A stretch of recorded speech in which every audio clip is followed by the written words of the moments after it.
Hey everyone, Britza here from Epic Geeks, and I've got something which, quite frankly, I never thought I was going to have the chance to share with you, and that's a first impressions of Legion's Mardum zone. I was given alpha access a few days ago, and I've taken the chance to dive in and really immerse myself in Legion's gameplay and its world. So this is going to be the first of what I hope are many videos on Legion, sharing my thoughts and opinions at this very early build stage for World of Warcraft's upcoming expansion. So, for those who are not aware, Mardum is the starting zone for the Demonhunters. Demonhunters are going to start at level 98, in a bit of a similar vein to the Death Knights, 2 levels before... Well, actually, no, I think there were 4 levels before the final level. They were 56, weren't they? So, anyways, they're level 98 here, and the story at this stage is that they're on a mission set around the same time that our other characters were raiding the Black Temple back in Burning Crusade. And the story of this starting zone goes through these events and joins us neatly into where the current WoW storyline is. It has to traverse 10 years because that's when the Black Temple was set. And it brings us to now with the invasion of the Burning Legion. And Mardum is a demon world, which prior to his fall, the Titan Sargeras, who we're all probably quite familiar with, he used that to imprison demons he found using the Sargerite Keystone. And once he turned to darkness, however, he then set all those demons free, allowing them to become the first of the Burning Legion, and in doing so he smashed the planet. So you can see sort of floating fragments scattered throughout the twisting nether, which is quite incredible, and I'll get onto that in a moment. Now, before I start talking about the story, which will be the first part of this impressions video, I will say that I'm going to try and avoid spoilers. I know how keen I was personally to avoid spoiler content when other players were streaming this sort of content on Twitch and other channels, so I'm not going to mention specifically what happens in the end, but instead I'm going to talk more generally on how I think the story did as an introduction to the Demonhunter class. However, there is going to be footage on the whole of this starting zone, so if you are keen to avoid content that is sensitive to the plot, I would skip ahead. I'll put a box in the top right so you can jump straight to when I talk about gameplay and visuals.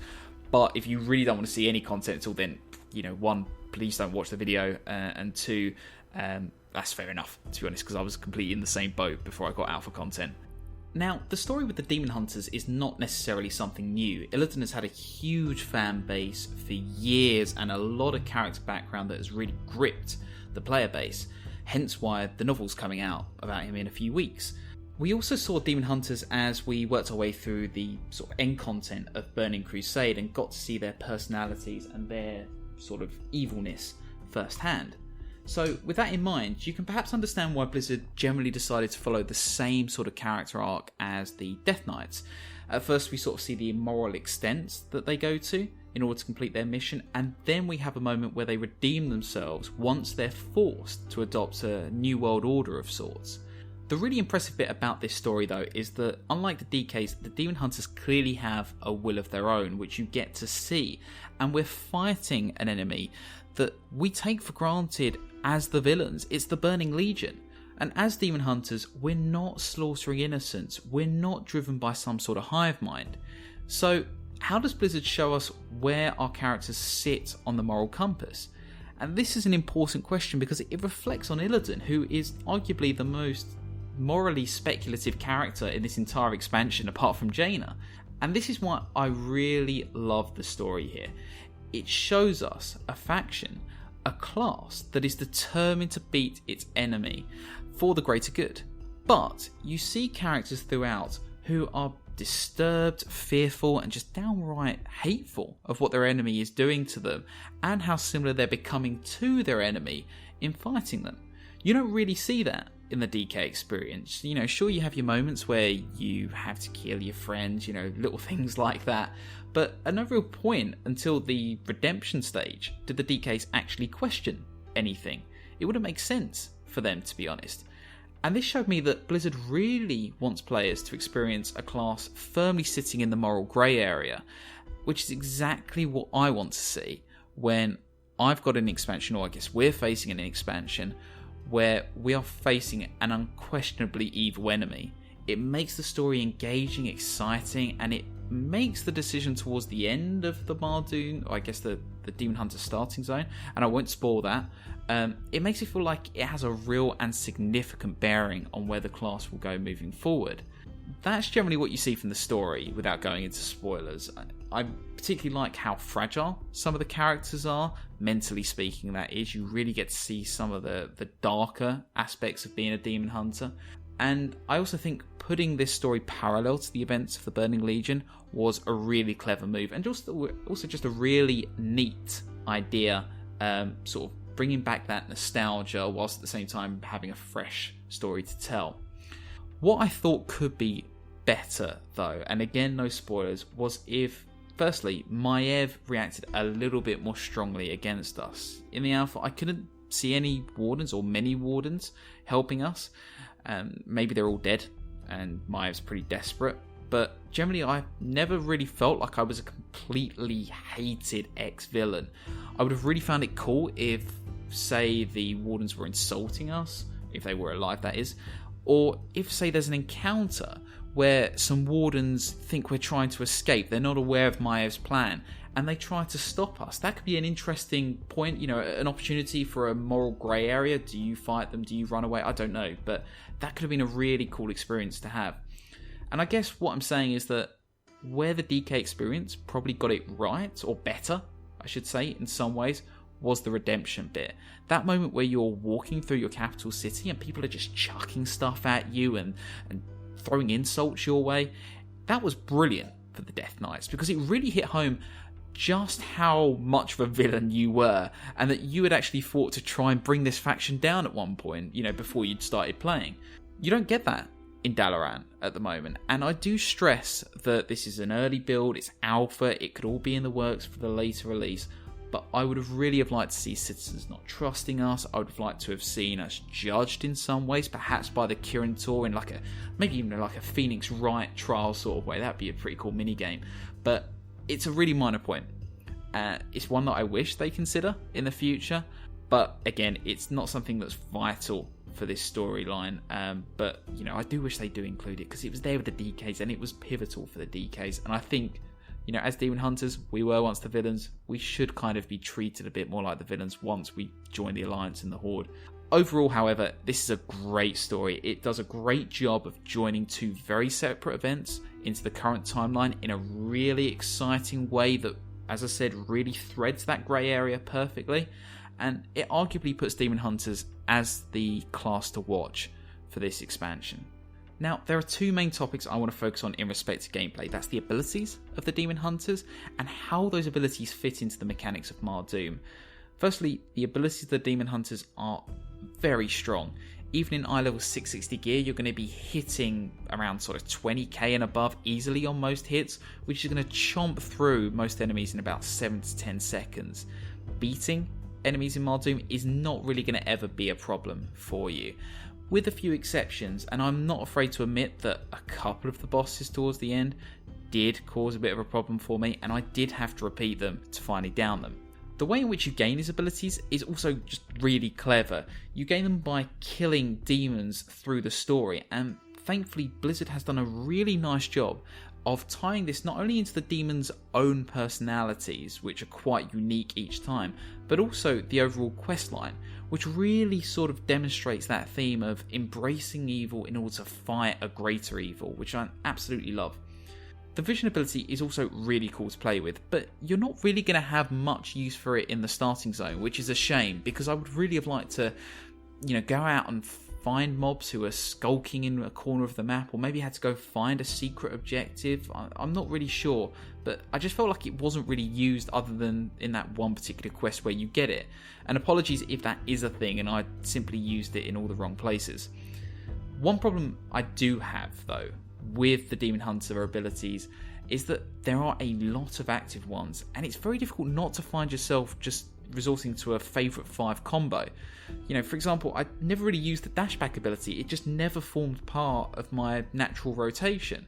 And I'm sure if you've got like a good gaming mouse, or you've got great muscle memory to, use a 7-key rotation in any one engagement, you're not going to find this a problem.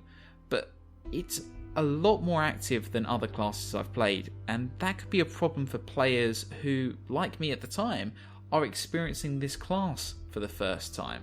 Now, that's just my own personal thought, and that could be a reflection on my own abilities, or that I'm used to simpler rotations, judge it as you will. But if you can get used to using a lot of abilities very early on, then it's going to make the Demonhunter starting zone all the more fun to play through. So, abilities overall, really strong, really well themed, and if you can master using them in your fights early on, then you're going to have an even better time playing through Mardum and beyond into the expansion. But part of the enjoyment of playing a Demonhunter is going to be down to just how mobile this class is. A Demonhunter's maneuverability is absolutely insane, and Mardum as a zone is going to constantly push you to be creative in how you're traversing the battlefield. You're going to be jumping over fell pits and dashing into enemies almost constantly, and in my opinion, there's just no class at the moment that's as fun to move about in as the Demonhunters. And it's crazy just how much cooler you feel when you land on that perfect perch to fight an enemy that's 10 times taller than you, or when you double jump out of an AoE ability only to jump back in from a different angle. It's a perfect experience, in my opinion, for players who are wanting to learn, or getting the chance to learn, about what Demonhunters are like. And there's very little more that I can say about that, other than somehow Blizzard has designed the class to the point where it's been able to properly bring in parkour into World of Warcraft, which is something that I never thought would really happen, but I'm sure that's something people are going to enjoy messing around with during the quieter moments of the expansion. So, with that said, you're going to have a great time interacting with the mechanics of bosses and mobs in Mardum, simply through the basic abilities of Demonhunters, that dash, that double jump, that glide. It's all going to be fun to move about in. And please feel free to take your time doing that in the zone, particularly if you're grouped up. One of the coolest things in the starting zone is that it kind of writes it in a way that allows the idea that there are more playable Demonhunters in the zone with you. And it's so much cooler to bring down bosses, as a group in a blaze of warglaives with people jumping all over the place. It's incredible to watch. And with all that said, we'll move on to the final section of this first impressions, which is the visuals of Mardum.